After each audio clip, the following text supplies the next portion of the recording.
Welcome, ladies and gentlemen, to my new video where we are going to be going over my top 5 tips I think every single Malzahar player needs to know. Now, my goal behind this video is to make you a better League of Legends player, as well as to give you a better understanding of the champion as a whole. I'm going to put timestamps at every single point of the video. They are going to be up top, where you can skip around to a particular tip that might interest you, as well as the bar down below is going to be segmented into the different tips if you would prefer skipping around in that method. If you want to contact me directly with any questions, I'd be more than happy to help you out. I'm going to put a link to my Discord down below, as well as my Twitch. And I'm going to be a little bit limited with this format, only doing 5 tips. So I heavily encourage you guys. I know that there's a lot of extremely experienced Malzahar players over here. So if you stumble across my video, I heavily encourage you to put your own tips down below. You might be helping out a new Malzahar player that is just starting out the champion. So with all that out of the way, guys, let's jump into tip number 1. Alright, and getting into tip number 1, the absolute best part about Malzahar is he has 2 very defined builds that are very flexible for the enemy team comp, and your ability to be able to flex for the enemy team comp your items and your runes is going to help you with your overall efficiency when you are playing Malzahar. Now, if you're playing against an enemy team that is very traditional, does not have too many assassins, is not going to have too much backline threat on you, I heavily encourage you to go the Leandri's Anguish with the mythic passive of ability haste with the summoner Airy. This is going to allow you to pump out several rotations of abilities, doing very strong consistent damage against very tanky enemies. This is just going to be the best way to approach the game in that certain circumstance. However, if you are playing against assassins, if you're playing against a classic solo queue team where it's the Shaco, 80 Shaco out of the jungle, a Yasuo out of the mid lane, and a Quinn out of top lane, you are going to want to go Comet, and you are going to want to go Ludens, because this is going to allow you to get a lot more damage out in the limited amount and the limited window of time you have to pump out damage. So please keep this in mind when you are playing Malzahar, that you really should be picking the right tools for the job. And a little bit of a small bonus tip: when you are playing Malzahar and you are using the Airy setup, when you do your Malefic Visions, it is going to double proc your Airy.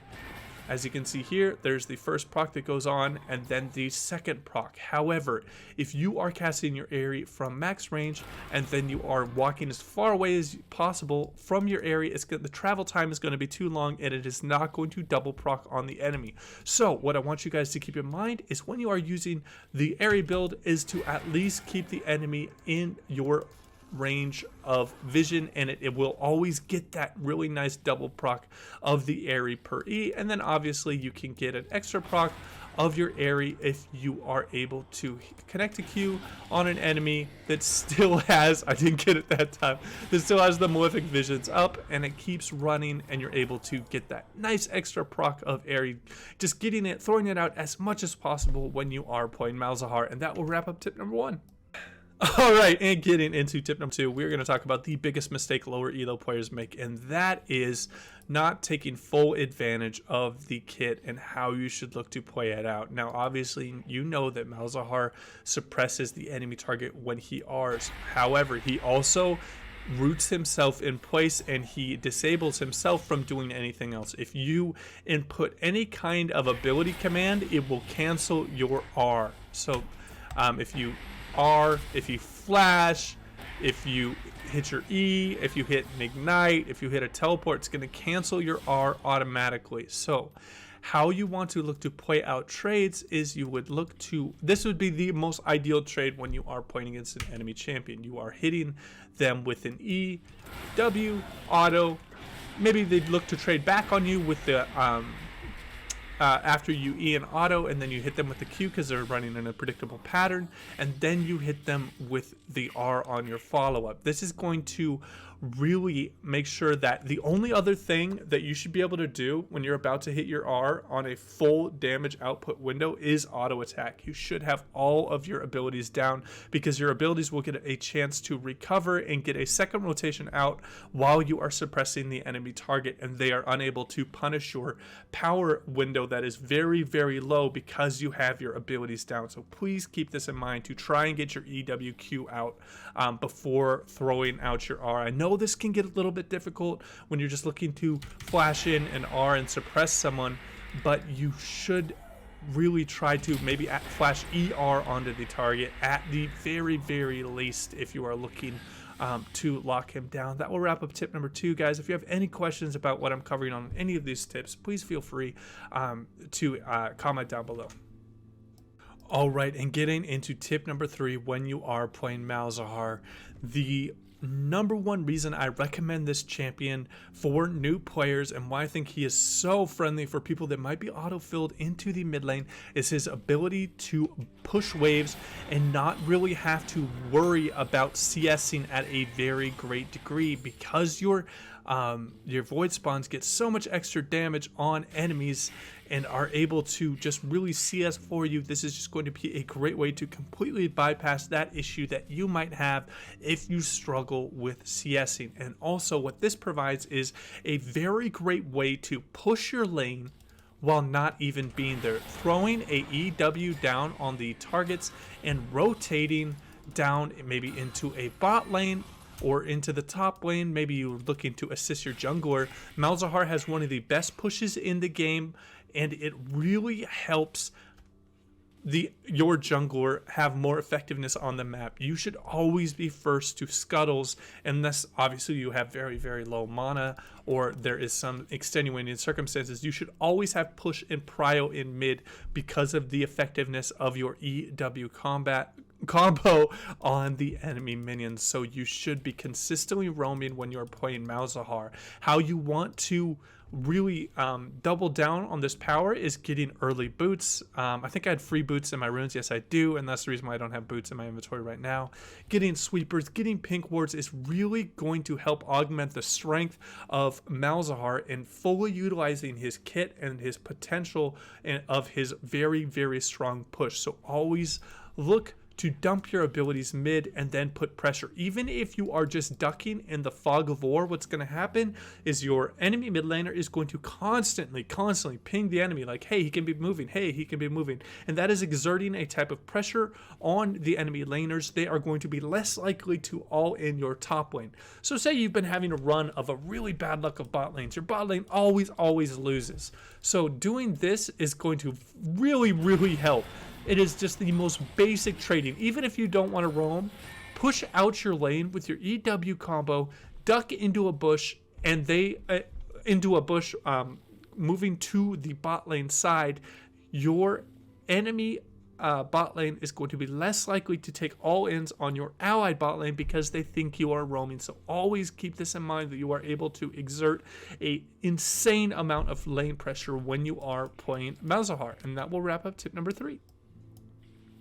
All right, and getting into tip number 4, we're going to go over a couple of quick things with team fighting. The first is your ability to control choke points is extremely strong and can get augmented by the Rylai's Crystal Scepter. If you did not know, when you are a target, a pool is going to be created that is going to apply your on hit effects. It's going to apply your Demonic Embrace if you have that, or your Anguish if you have that, as well as your Rylai's Crystal Scepter.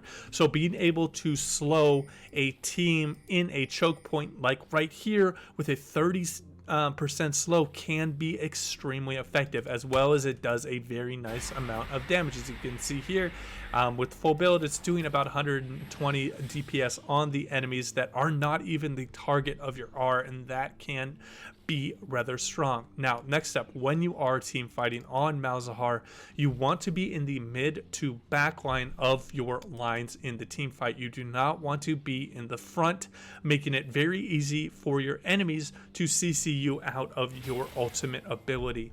You want to try and get off as many rotations as possible, particularly when you are running Liandry's Anguish. Malzahar is great for consistent damage, so what that means is you want to be one of the people that are left later into the fight, particularly if you feel like that you are stuck in a elo that you are one of the better players in, maybe feel a little bit hard stuck because of teammates, which is a very common misconception, but it's a very common complaint a lot of people have. You want to use your allies as meat bags and bait for you to get off as much consistent damage. So use them as a resource, similar to what you would use in maybe a single player shooter like Call of Duty, how you could use your allies as a bit of a meat bag and bullet sponges for you while you get off just a massive amount of damage. The final thing that I'm going to say with team fighting is you need to identify who the power players are in the game. If you have a allied Jinx that is 11-0, you really need to focus on just peeling him. If you peel him, you're going to win the game. So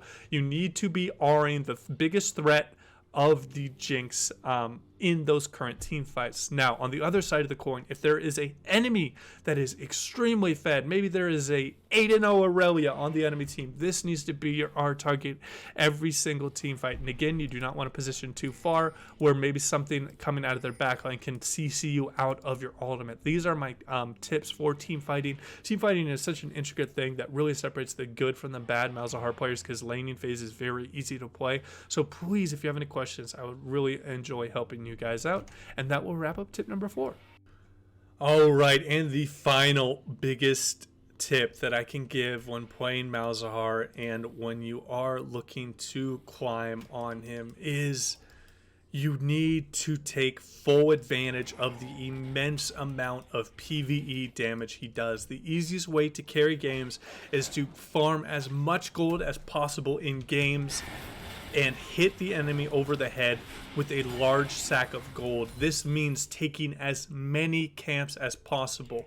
Now, taking full advantage of these roams, or of your mid-lane push, means that this is going to enable you a lot of free time, whether you spend that farming enemy jungle camps, allied jungle camps, or roaming is up to you. You just need to make sure that you are getting the most effectiveness out of this downtime that your kit allows, because you don't have the dueling potential of maybe something like a Yone.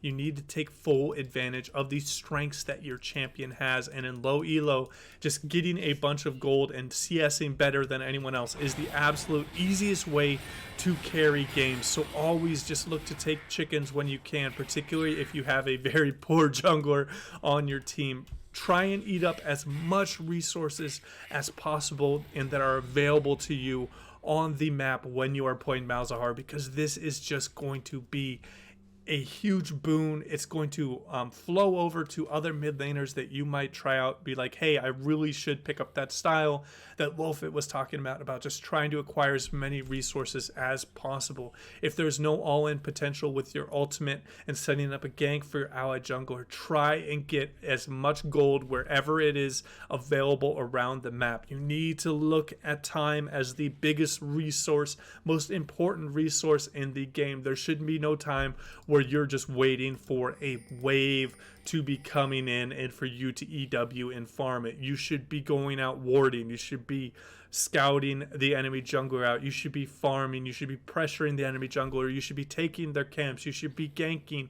This is the key to climbing with Malzahar. If you have any questions about this, please let me know.